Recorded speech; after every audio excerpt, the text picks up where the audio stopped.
Hello बच्चों, most welcome. बहुत स्वागत है आपका मेरे YouTube channel maths by NJ sir में। आज मैं आपको एक इम्पॉर्टेंट टॉपिक जो कि आपका अगर आप मैथ साइड जाते हैं तो वो 12th तक आने वाला है, ट्रिगोनोमेट्री पढ़ाने जा रहा हूँ। ठीक है, आप 10th क्लास तक जो ट्रिगोनोमेट्री है पूरी राइट एंगल ट्राइंगल बेस्ड है और बहुत सिंपल है। बहुत सारे बच्चों को ये टफ लगती है, लेकिन पता नहीं, ये बहुत सिंपल है। अगर आप ध्यान से पढ़ेंगे तो ये चीजें आपको समझ में आएगी। बस एक एक चीज पर ध्यान रखना है आपको। देखो, सबसे पहले क्या करते हैं, मैंने कहा अभी कि आपकी पूरी trigonometry right angle triangle based है ना, ये बोला मैंने। तो राइट एंगल ट्राइंगल बेस्ड है तो हम एक सर्किल लेते हैं और सर्किल में एक ये मैंने इसकी क्या रेडियस ड्रॉ कर दी। ठीक है, दूसरी रेडियस मैंने ये ड्रॉ कर दी। देखो, ये भी रेडियस है, ये भी रेडियस है, ये सेंटर इसका, ये ले लेते हैं पॉइंट ए, ये वाला। ठीक है ना, इससे अगर हम ऐसा परपेंडिकुलर ड्रॉ कर दें इस पर, ठीक है ना, ये ले लेते हैं पॉइंट बी, इसको ले लेते हैं सी। तो देखो बच्चों, ये तो आर हो जाएगी, ओ ए तो आर हो गई। ठीक है ना, अब ए बी कोई साइड होगी, अलग डिस्टेंस होगी। सपोज दैट इसको हम लोग ले लेते हैं एक्स और इसको ले लेते हैं वाई, यहां से लेकर के यहां तक। ठीक है ना, ये वाई ले लेते हैं। अब अभी आपने कहा कि जो है राइट एंगल ट्राइंगल बेस्ड है, आप सर्किल ले रहे हो। ये सर्किल मैंने क्यों लिया, इस बात का पता आपको तब लगेगा जब आप मेरे और वीडियोस देखेंगे और आगे जब जहां ट्रिग्नोमेट्रिक रेशियो निकालना पड़ता है, जहां पर्टिकुलर एंगल्स दिए रहेंगे 30 डिग्री, 45, 60, 90, 180, 120, 150, वहां इसका आपको पता चलेगा। अभी आप केवल इतना समझे कि ये सर्किल है, सर्किल में ये रेडियस है, ये परपेंडिकुलर ड्रॉ किया है ए बी इस पर, ओसी पर, और ओ बी इसकी डिस्टेंस y है, इसकी डिस्टेंस x है। ये कोई एंगल है, सपोज दैट ये अल्फा ले सकते हैं, बीटा ले सकते हैं, थीटा ले सकते हैं, ईटा, सीटा, कुछ भी ले सकते हैं, फाई ले सकते हैं। सबसे सिंपल एंगल जो बोलने में ज्यादा आता है वो ले लेते हैं थीटा। इसको बच्चों थीटा बोलते हैं। ठीक है ना, थीटा बोलते हैं इसको, THETA, थीटा बोलते हैं इसको। ठीक है ना, थीटा भी लिख सकते हैं इसको, अल्फा भी ले सकते हैं, जो आपको लेना हो वो ले सकते हैं आप। ठीक है ना, अब इसी राइट एंगल ट्राइंगल को मैं यहां बना देता हूं। ठीक है ना, जिससे आपको समझने में आसानी रहेगी। इस तरह से एक ट्राइंगल मैंने ये बना दिया। ये है आपका बच्चों ए, ये है आपका पॉइंट बी, और ये है ओ। ये रेडियस ली थी, ये एक्स ली थी, ये वाई ली थी। ठीक है ना, ऐसा। तो देखो, किसी भी राइट एंगल ट्राइंगल की किन्हीं भी दो साइड्स का रेशियो ट्रिगोनोमेट्रिक रेशियो कहलाता है। कैसा, जैसे रेशियो हाइपोटेन्यूज परपेंडिकुलर में हो सकता है, बेस परपेंडिकुलर में हो सकता है, परपेंडिकुलर बेस में हो सकता है, परपेंडिकुलर हाइपोटेन्यूज में हो सकता है, हाइपोटेन्यूज बेस में हो सकता है, बेस और हाइपोटेन्यूज में हो सकता है। इस तरह से देखो, इसके बीच में 1 रेशियो, फिर इसका 1 2 हो गए ना, फिर 2 यहां, इस तरह से 6 रेशियोज होते हैं। ठीक है ना, तो सबसे पहला जो रेशियो है उसको बोलेंगे हम, जैसे परपेंडिकुलर और हाइपोटेन्यूज के बीच का रेशियो, इसको बच्चों बोलेंगे साइन। ठीक है ना, क्या बोलेंगे, साइन। तो साइन का जो रेशियो होता है वो किसमें होता है, परपेंडिकुलर और हाइपोटेन्यूज के बीच में, यानी कि ए बी अपॉन ए ओ, यानी कि इसको x अपॉन आर भी लिख सकते हैं, और दूसरे ट्राइंगल्स में दूसरी साइड्स दी होंगी तो वो भी लिख सकते हैं। बस इतना ध्यान रखो, परपेंडिकुलर अपॉन हाइपोटेन्यूज, यानी कि इसको परपेंडिकुलर को अगर हम p से डिनोट करें, हाइपोटेन्यूज को h से डिनोट करें, तो उसको p अपॉन h भी लिख सकते हैं। ठीक है ना, ये परपेंडिकुलर है, परपेंडिकुलर, इसको हम p से डिनोट करेंगे। ठीक है ना, हाइपोटेन्यूज को हम h से डिनोट करेंगे और बेस को एवरीबॉडी नोस b से करेंगे। ठीक है ना, बात समझ में आ गई, स्मॉल b से। तो अब ये साइन, अब देखो इनके बीच का अगर हम कोई एंगल ले लेते हैं, सपोज दैट थीटा, तो थीटा यहां लग जाएगा। इस थीटा का इसमें मल्टीप्लीकेशन नहीं होता है। ठीक है ना, ये मल्टीप्लाई नहीं होता है। ठीक है ना, समझ में आया ना, ये एंगल है, ये एंगल से एंगल को डिनोट करते हैं साइन थीटा, यानी ये थीटा की वैल्यू इस ट्राइंगल के किन्हीं भी दो साइड्स का रेशियो होती है। ठीक है ना, अब वो कौन कौन सी साइड्स है वो डिपेंड करेगा कि हमारा रेशियो कौन सा है। अगर हाइपोटेन्यूज और परपेंडिकुलर हाइपोटेन्यूज का रेशियो तो वो साइन रेशियो कहलाएगा, ठीक है ना, उसको बोलेंगे साइन। और एंगल संग में लगाएंगे उसको बोलेंगे sine theta. Sine theta is equal to perpendicular upon hypotenuse, ठीक है ना। इसका ही जस्ट अपोजिट एक एंगल और होता है, उसको बोलते हैं कॉसेक, कॉसेक थीटा, ठीक है ना, समझ में आया। इसको कॉसेकेंट बोलते हैं लेकिन शॉर्ट में कॉसेक थीटा, कॉसेक थीटा। इस साइड का जस्ट अपोजिट होता है, यानी कि हाइपोटेन्यूज और परपेंडिकुलर का रेशियो जो होगा वो कॉसेक थीटा कहलाएगा। ये दोनों एक दूसरे के कैसे होते हैं, कॉम्प्लीमेंट्री होते हैं, ठीक। तीसरा आता है cos theta. Cos theta is equal to होता है base upon hypotenuse. Base theta यहां है। एक बात और इंपॉर्टेंट कि अगर आप थीटा इस बेस पे ले रहे हैं तो इस थीटा के जो एंगल रेफरेंस एंगल कहलाएगा, इसको रेफरेंस एंगल भी कहते हैं। इस रेफरेंस एंगल के ठीक अपोजिट साइड जो होगी वो परपेंडिकुलर कहलाएगी ऑलवेज। ये थीटा यहां भी हो सकता है और ये थीटा यहां भी हो सकता है, ठीक है ना। ये थीटा कभी नहीं होगा, क्यों, क्योंकि ये तो फिक्स वैल्यू 90 डिग्री है, ये तो होता ही है, परपेंडिकुलर ड्रॉ किया है, ठीक है ना। तो थीटा यहां और यहां आपस में एक्सचेंज होते रहेंगे। अगर थीटा यहां आ जाएगा, यहां अगर थीटा आ गया तो परपेंडिकुलर ये साइड बन जाएगी, थीटा यहां आ गया तो परपेंडिकुलर ये साइड बन जाएगी। इसका हमेशा ध्यान रखना, इस पे क्वेश्चन आते हैं और इसी तरह के कंफ्यूजिंग क्वेश्चन आएंगे जिसमें आप कंफ्यूज हो जाओ। थीटा यहां दिया रहेगा और इस साइड की वैल्यू दी रहेगी, आप फटाक से इसको परपेंडिकुलर रख दोगे, रॉन्ग हो जाएगा, ठीक है ना। इसलिए इस रेफरेंस एंगल को हमको देखना है। रेफरेंस एंगल जहां होगा उसकी अपोजिट साइड जो होती है वो क्या हो जाती है, परपेंडिकुलर हो जाती है। तो अगर थीटा यहां है तो परपेंडिकुलर ये हो गया, तो ऑटोमेटिकली बेस ये है, हाइपोटेन्यूज कभी चेंज नहीं होता, ठीक है ना। 90 डिग्री के अपोजिट साइड हमेशा हाइपोटेन्यूज कहलाती है।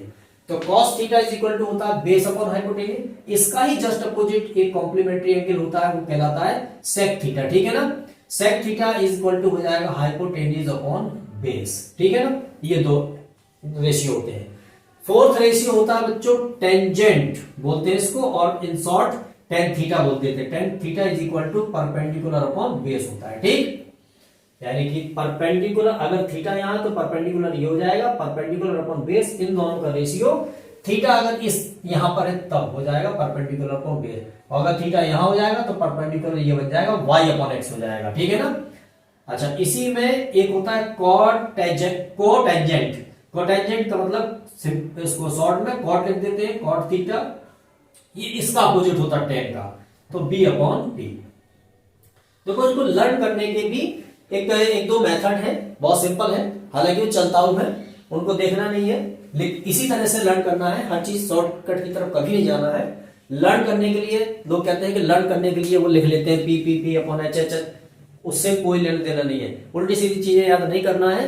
आप किसी भी चीज को लर्न करने के लिए सबसे बेस्ट मेथड होता है कि जहां आप पढ़ते हो वहां उन चीजों को एक बोर्ड लगाकर रखिए, व्हाइट पेपर या व्हाइट कोई भी बोर्ड लगा के रखिए, उस पर आप मार्कर से लिख दें जो आपको लर्न करना हो, और उसको आप 3-4 दिन तक उस पर टंगा रहने देंगे और आप देखेंगे कि वो चीजें आपको याद होने लगेंगी। बहुत सारी चीजें देखने से याद हो जाती हैं। तो ये एक मेथड है लर्न करने का, आप सामने लगा के रखें, वो चीजें आपको लर्न हो जाएंगी, ठीक है ना। और वो बहुत ही स्टेबल होंगी, बहुत स्थायी होंगी, बहुत लंबे समय तक चलेंगी, ठीक है ना। तो चलो इसको लर्न करने का मैं भी तरीका बता ही देता हूं। उसमें जैसे क्या होता है, सबसे पहले क्या आता है बताओ, परपेंडिकुलर अपॉन हाइपोटेन्यूज, ये तो आता है ना साइन का, ठीक है ना।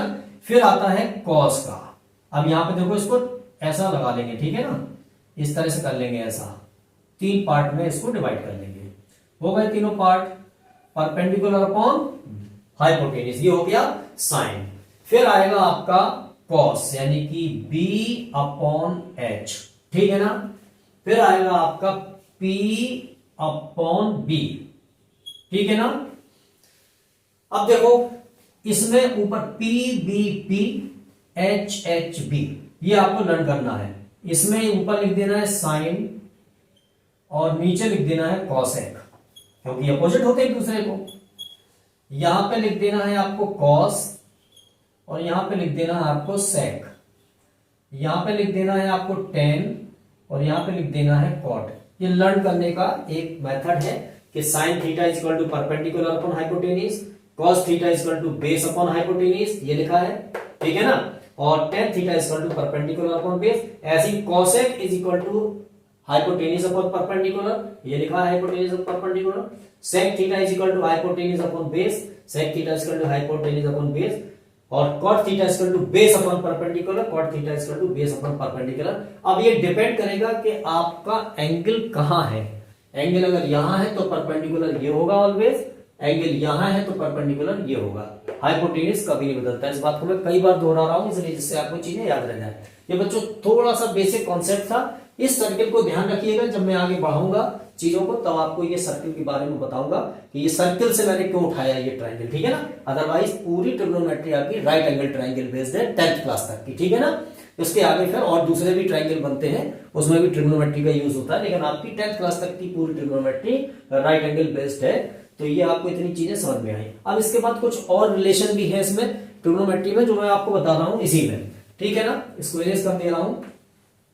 अब सुनो, इनके आपस में भी रिलेशन होते हैं कुछ।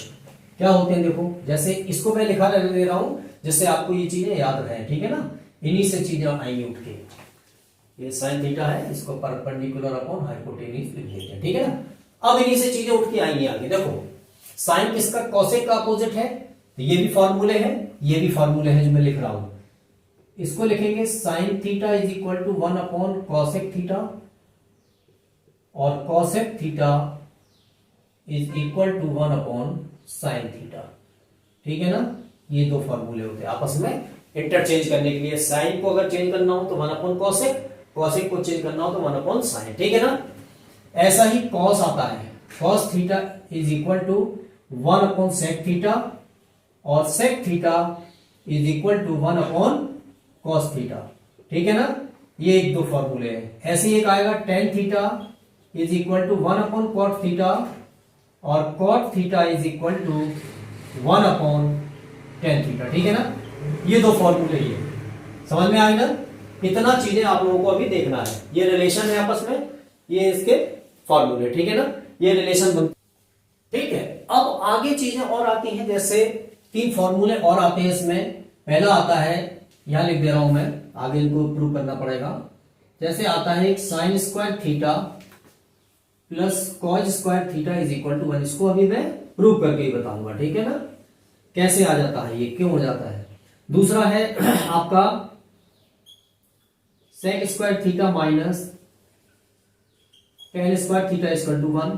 एक फॉर्मूला ये बनता है, इनके यूजेस हैं आगे।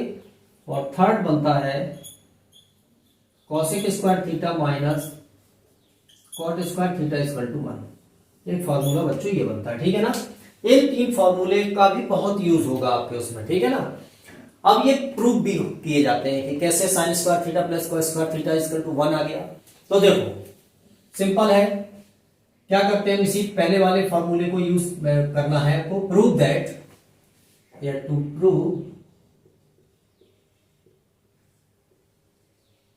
Sign square theta plus cos square theta is equal to 1। ये कम आता है, एक बार आया था केवल 2018 में आया था ये प्रूव करने को, है ना। बहुत कम आते हैं, लेकिन फॉर्मूले आपको लर्न होना चाहिए और आना चाहिए आपको कि अगर प्रूविंग में आ जाए तो क्या करेंगे। देखो ये हमने एक राइट एंगल ट्रायंगल लिया, सपोज दैट ये ए है, बी है, ये सी है। थीटा हमको यहां लेना है। जब भी कोई इस तरह के गिवन ना हो कुछ भी, तो थीटा आप नीचे लिया करो, एक्यूट एंगल नीचे लिया करो बेस पर। तो जहां थीटा ये है तो परपेंडिकुलर ये बन गया, बेस ये बन गया, हाइपोटेन्यूज ये हो गया। ये कभी नहीं बदलता, ये परपेंडिकुलर है, ये 90 डिग्री, ठीक है ना। अब देखो, बाय सिंस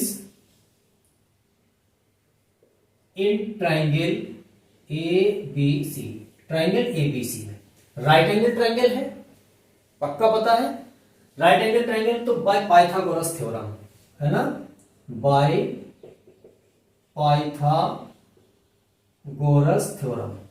पाइथागोरस थ्योरम क्या होती है बच्चों बताओ। AC square is equal to AB square plus BC square, है ना।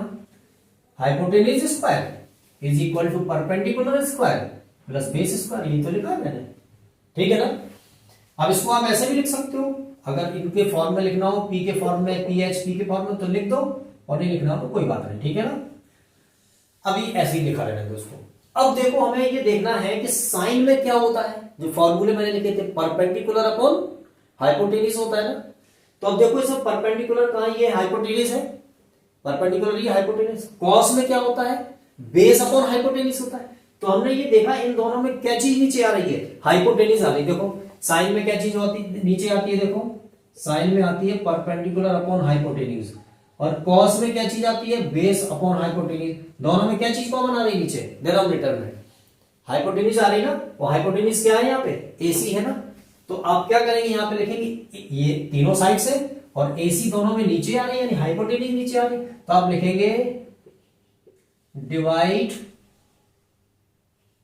बाय एसी स्क्वायर, इस पूरे को एसी स्क्वायर से डिवाइड कर देंगे। क्यों क्यों कर देंगे, क्योंकि नीचे साइन में और कॉस में दोनों में नीचे हाइपोटेन्यूज आ रहा है, हाइपोटेन्यूज यहाँ पे एसी, इसलिए हमें इन दोनों को प्रूव करने के लिए एसी से डिवाइड करना पड़ेगा। कर देंगे तो देखो ये एसी स्क्वायर कैंसिल, यहां हो गया 1। इसको ऐसे लिख सकते हैं, देखो A B square upon A C square, और प्लस इसको लिखेंगे B C square upon A C square. देखो यहां इसी ट्राइंगल में अगर हम साइन थीटा की वैल्यू निकालें तो कितना हो जाएगा, sine theta equal to perpendicular upon hypotenuse, ठीक है ना। और यहीं अगर हम कॉस थीटा की वैल्यू निकालें तो बेस यानी कि बीसी अपॉन हाइपोटेन्यूज यानी कि एसी। अब देखो ये आ गया, इसको लिख सकते हैं अपन क्या, A B upon A C to the whole square, इसको लिख सकते हैं B C upon A C to the whole square is equal to 1। देखो समझ में आया ना, सिंपल है। ट्राइंगल लिया, पाइथागोरस थ्योरम लगाई, A C square equal to A B square plus B C square, ये आ गया था। अब हमने देखा कि हमें प्रूफ क्या करना, sine square cos square. Sine में क्या होता है, परपेंडिकुलर अपॉन हाइपोटेन्यूज, कॉस में क्या होता है, बेस अपॉन हाइपोटेन्यूज, दोनों में नीचे हाइपोटेन्यूज कॉमन आया। यहां देखा हमने हाइपोटेन्यूज क्या एसी है, इसलिए दोनों तरफ एसी से डिवाइड कर दिया, एसी स्क्वायर से डिवाइड कर दिया, स्क्वायर में इक्वेशन है इसलिए स्क्वायर से डिवाइड किया। तो यहां बना गया, आपके सामने डिवीजन सामने है।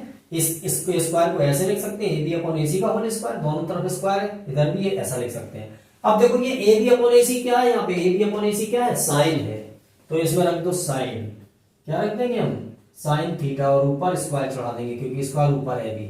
ऐसी बीसी अपॉन एसी क्या है बच्चों, यहाँ पे कॉस थीटा, स्क्वायर चढ़ा दो इज इक्वल टू 1। अगर किसी भी रेशियो में इस तरह से स्क्वायर चढ़ा हो तो वो स्क्वायर इसके अंदर आ जाता है, और इसको लिख सकते हैं आप क्या, साइन स्क्वायर थीटा, और इसको लिख सकते हैं cos square theta is equal to, ये आ गया आपका 1।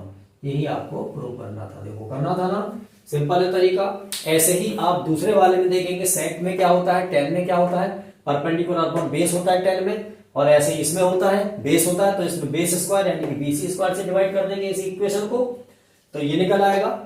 एक बार इसमें देखो दोनों तरफ क्या होता है, बेस अपॉन परपेंडिकुलर, इसमें hypotenuse upon perpendicular A B square है। तो इसी तरह के पाइथागोरस के इक्वेशन में एक बार ए बी स्क्वायर से डिवाइड कर देंगे तो थर्ड वाला इक्वेशन आ जाएगा, ठीक है ना। बहुत सिंपल है, एक मैंने बता दिया, दो आप लोगों पर छोड़ता हूं, वर्क करिए इस पर और बताइए मुझे, ठीक है ना। बहुत सिंपल है, लगाओ इसको। अब आगे बढ़ते हैं, चलिए अब क्वेश्चंस की तरफ बढ़ते हैं। छोटे छोटे 1 मार्क्स के क्वेश्चन जो आते हैं उसकी तरफ आते हैं। देखो जैसे मान के चलते हैं, एक ये कोई ट्राइंगल गिवन है आपके पास, राइट एंगल ट्राइंगल है, ठीक है ना। इस तरह से एक ट्राइंगल है आपके पास, और वो है ए बी एंड सी, और यहां पर दिया है एंगल थीटा, ठीक है। और ये आपके दिए बच्चों 6 और ये दी है आपकी 10। फाइंड, इसके लिए आपको क्या निकालना, फाइंड साइन थीटा, या एक काम करते हैं, 6 लिखने में टाइम लगेगा। फाइंड ऑल रेशियोज, ठीक है ना, ऑल रेशियोज, सारे रेशियो इसके फाइंड करना है, sine theta cos theta tan cot sec cosec सारे फाइंड करना है इसके लिए, इस वाले ट्राइंगल के थीटा के लिए। तो देखो इसमें अपन को क्या चाहिए होता, सबसे पहले तो हमको क्या बताया था मैंने कि किन्हीं भी दो साइड्स के बीच का रेशियो को ट्रिग्नोमेट्रिक रेशियो कहते हैं। तो इसमें अब दो साइड्स तो गिवन है, ये नहीं है, तो फर्स्ट ऑफ ऑल क्या करना है आपको, you will find the third side of the triangle. तो थर्ड साइड क्या है, बेस है यहाँ पे। तो देखो by Pythagoras theorem, by Pythagoras को तुरंत याद करिएगा, क्या होता है, hypotenuse square is equal to perpendicular square plus base square, यही तो होता है। ये hypotenuse square is equal to perpendicular plus base, क्यों? क्योंकि ये 90 डिग्री है, ठीक है ना, इसके अपोजिट साइड हाइपोटेन्यूज कहलाती है। मैंने देखा बहुत सारे बच्चे क्या करते हैं कि जो साइड फाइंड करना है उसका फार्मूला रखते हैं। कुछ नहीं है, फार्मूला एक ही है भाई ये, और इसको बोलते हैं पाइथागोरस थ्योरम, एक ही फार्मूला है, इसी से 3 फार्मूले बनते हैं। तो आप 3 फार्मूले लर्न करने की इतना कष्ट क्यों करते हो भाई?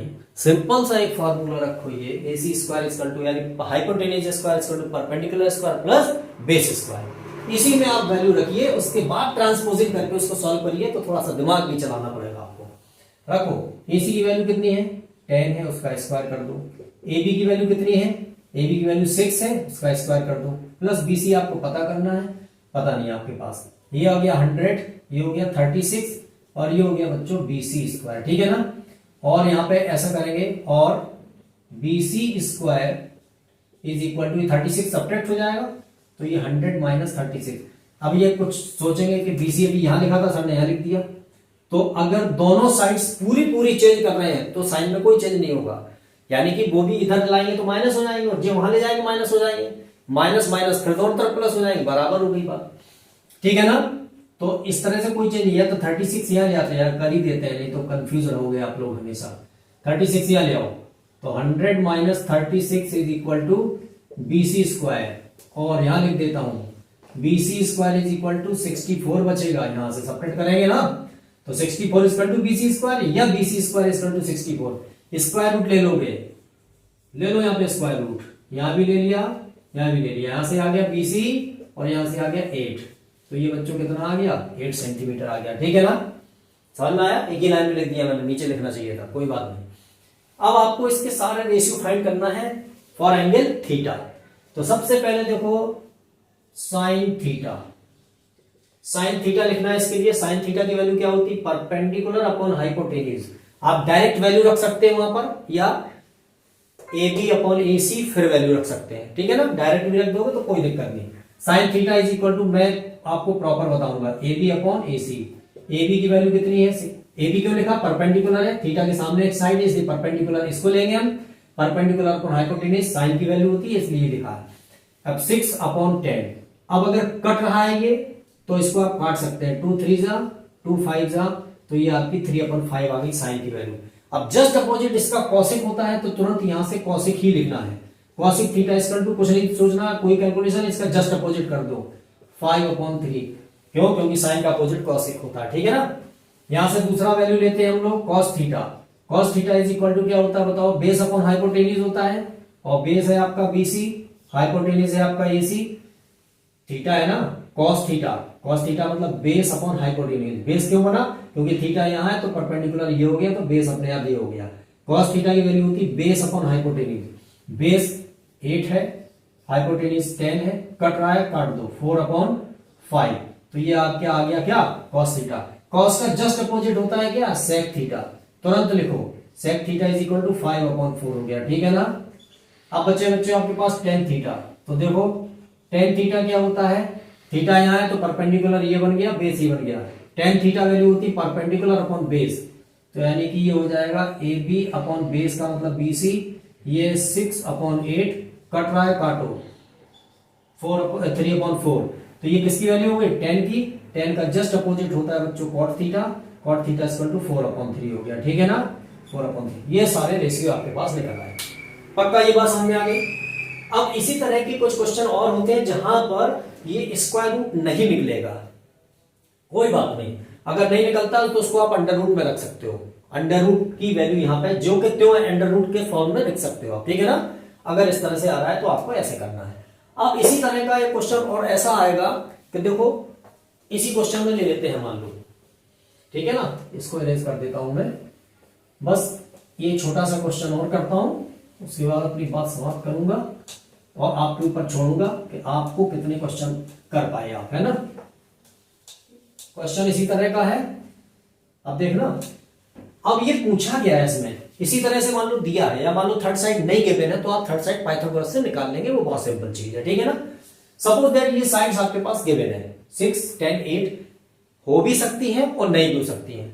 दो साइड गिवन हो सकती है कोई आपके पास, तो आपको सबसे पहले क्या करना है, ये कुछ देखना ही नहीं है कि क्या पूछा गया, सबसे पहले आप तो थर्ड साइड फाइंड करना है। तीनों साइड निकालनी किससे? पाइथागोरस से, वो सबको आती है। ठीक है ना। अब ऐसा भी हो सकता है आपके पास कि मान लो ये दो साइड्स आपके पास गिवन है, ये 3 है और ये आपके पास, ये मान लो 3 है और ये आपके पास मान लो 5 है। ठीक, अब आपको करना क्या है, आपको निकालना है, थीटा यहां दिया है ना एंगल, ये थीटा भी नहीं गिवन है। अब आपको निकालना है साइन ए कॉस सी टेन सी, ये निकालना है वैल्यू आपको, ठीक है ना। और टेन ए, ठीक है ना, और कॉट ए, ये वैल्यूज निकालना है आपको। अब देखो यहां पे तो थीटा गायब ही हो गया, एंगल की जगह डायरेक्ट एंगल आ गया 3AC, ठीक है ना। बी नहीं पूछा जाएगा, राइट एंगल ट्रायंगल की वैल्यू आपसे अभी नहीं पूछी जाएगी इस तरह के क्वेश्चन में। वैसे तो होती है, साइन 90 होता है, cos 90, tan 90, cot 90, sec cosec सभी 90 होते हैं, और भी वैल्यूज होती हैं, लेकिन यहां पर आपको केवल इन एक्यूट एंगल की वैल्यू पूछी जाएगी, इनके बीच का रेशियो निकालना होगा। तो देखो अब यहां पे ए इसकी वैल्यू पूछी है, सी की वैल्यू पूछी है, अब क्या करें। तो आप सबसे पहले मैंने क्या कहा था, थर्ड साइड फाइंड करो सबसे पहले, बाय पाइथागोरस थ्योरम, ठीक है ना। सबसे पहले आपको क्या करना है, पाइथागोरस लगाना है। पाइथागोरस लगाएंगे तो third side hypotenuse square is equal to perpendicular square और प्लस बेस स्क्वायर, यही तो होता है। रख तो दीजिए वैल्यू, 3 स्क्वायर प्लस 5 स्क्वायर, 3 3 जा 9, 5 5 जा 25, कितना आ गया 34 आया, किसकी वैल्यू, AC स्क्वायर की वैल्यू। और जब आप स्क्वायर रूट लेंगे तो ये आ जाएगा आपका AC और ये आ जाएगा √34, इसका स्क्वायर रूट निकल ही नहीं रहा है, और ठीक है ना, तो वो में भी नहीं निकलेगा, इसलिए इसको ऐसा ही रख देंगे। अब देखो, अब इसमें AC की वैल्यू कितनी है, √34 आई, तो यहां लिख देंगे √34। अब आपने तीनों साइड्स आपकी फाइंड हो गई। अब देखो फॉर एंगल A, ये आपको लिखना है for angle A perpendicular, perpendicular कितना हो जाएगा, एंगल A के लिए परपेंडिकुलर हो जाएगा BC, बच्चों ये ध्यान रखना है ना, BC equal to 5 centimetre, centimetre में है सारी। एंगल A के लिए परपेंडिकुलर ये हो जाएगा, तो बेस अपने आप ये हो जाएगा। And for angle C perpendicular, angle C के लिए परपेंडिकुलर हो जाएगा AB, है ना, AB इक्वल टू 3 सेंटीमीटर। ये परपेंडिकुलर अलग अलग साइड्स के लिए हो गए। अब आपको सबसे पहले मैं निकालता हूं साइन A, तो देखो यहां पे साइन A, साइन A की वैल्यू क्या होती, परपेंडिकुलर अपॉन हाइपोटेन्यूज होती ना। अब A के लिए ये है ना, A के लिए परपेंडिकुलर क्या है, BC है, तो रखो यहां पे परपेंडिकुलर क्या रखेंगे यहाँ पे, BC, और हाइपोटेन्यूज तो कभी बदलते ही नहीं, AC हो जाएगा। समझ में आ रही बात। BC की वैल्यू कितनी है, देखो यहाँ पे BC यहाँ पे है, BC कितना है 5 है, रख दो 5, और AC की वैल्यू √34, ये वैल्यू हो गई आपकी साइन A की, ठीक है ना, साइन A निकल आया आपका। अब इसके बाद है कॉस C, तो देखो ध्यान देना, कॉस की वैल्यू होती क्या है, बेस अपॉन हाइपोटेन्यूज, क्या होती है, बेस अपॉन हाइपोटेन्यूज होती है। अब C के लिए देखो, C के लिए परपेंडिकुलर कहां है, C के लिए परपेंडिकुलर ये है, तो बेस अपने आप ये हो गया। समझ में आया ना, एंगल C पूछा है ना, कॉस C पूछा है, कॉस C के लिए कॉस की वैल्यू होती है बेस अपॉन हाइपोटेन्यूज, और एंगल C के लिए C पूछा है यहाँ पे, इसलिए C के लिए परपेंडिकुलर देखना, परपेंडिकुलर AB हो गया, तो बेस अपने आप ये हो जाएगा। तो बेस की जगह हम क्या रख देंगे 5 यानी कि BC अपॉन हाइपोटेन्यूज यानी कि AC, तो ये बेस कितना हो गया 5 अपॉन √34। ये सेम आ रही है, इस पे चक्कर में मत जाना क्योंकि यहाँ एंगल चेंज है दोनों। अब आ गई है tan C की वैल्यू, देखो tan C की वैल्यू, तो देखो C के लिए कहां है, C कहां है, ये है ना, C के लिए परपेंडिकुलर कहां है, ये है, तो tan की वैल्यू होती क्या है, परपेंडिकुलर अपॉन बेस होती है, और C के लिए एंगल के लिए परपेंडिकुलर क्या है, AB है, तो परपेंडिकुलर C के लिए क्या लिख देंगे AB, और बेस जब AB परपेंडिकुलर है तो बेस ऑटोमेटिकली BC हो जाएगा, तो ये हो जाएगा BC, तो ये परपेंडिकुलर कितना है, AB की वैल्यू कितनी है 3, और ये अपॉन 5, ठीक है ना, ये tan C की वैल्यू हो जाएगी, ठीक है ना, समझ में आ गई। tan C के लिए, हाँ ठीक है ना, C के लिए परपेंडिकुलर अपॉन बेस हो गया, tan C निकल आया। ऐसे ही tan A निकालो, देखो ध्यान दो, tan A, tan की वैल्यू होती क्या है, परपेंडिकुलर अपॉन बेस। अब A कहां है, ये है, तो परपेंडिकुलर क्या बन गया, ये बन गया BC, तो परपेंडिकुलर बन गया यहाँ पे BC। जब परपेंडिकुलर ये बन गया तो बेस ये बन जाएगा AB। तो BC की वैल्यू कितनी है 5 और इसकी वैल्यू 3। ये इंपॉर्टेंट क्वेश्चन है बेटा, ये अक्सर आ जाता है कि एंगल दिया नीचे है और पूछा ऊपर वाला है, ठीक है ना। ऐसी tan A आ गया, ऐसी cot A आ गया। cot A, अब देखो एंगल सेम है, cot A की वैल्यू क्या होती है बेस अपॉन परपेंडिकुलर। अब A के लिए ये एंगल A के लिए परपेंडिकुलर क्या है 5 है, A के लिए परपेंडिकुलर ये है तो बेस ये है, तो बेस कितना है यहाँ पे AB हो जाएगा यहाँ पे, ठीक है ना। और परपेंडिकुलर कितना हो जाएगा किसके लिए A के लिए परपेंडिकुलर हो जाएगा BC, ठीक। तो AB की वैल्यू कितनी है 3/5। समझ में आ गई कि नहीं आई? बिल्कुल सिंपल है। अब इसमें और भी रिलेशन पूछे जा सकते, कभी बार ऐसा पूछा जाएगा कि find the value of sin square A plus sin square C। तो आपको sin A और sin C की वैल्यू निकालना, उनका स्क्वायर कर देना, सम कर देना, आंसर आ गया, ठीक है ना। ये बेसिक चीजें हैं, आप इस तरह के कुछ क्वेश्चन सॉल्व करिए फटाफट। समझ में आ रहा है तो लाइक करते जाओ, शेयर करते जाओ, उसमें देरी बिल्कुल नहीं करना है। आपको फायदा मिले, आपके दोस्तों को भी फायदा मिलना चाहिए, ठीक है ना। तो ये प्रैक्टिस करो आप। 1 मार्क्स का क्वेश्चन इस तरह का निश्चित आएगा 110%। देर किस बात की, सब्सक्राइब भी करते जाओ। आगे बढ़ते हैं, फिर मिलते हैं।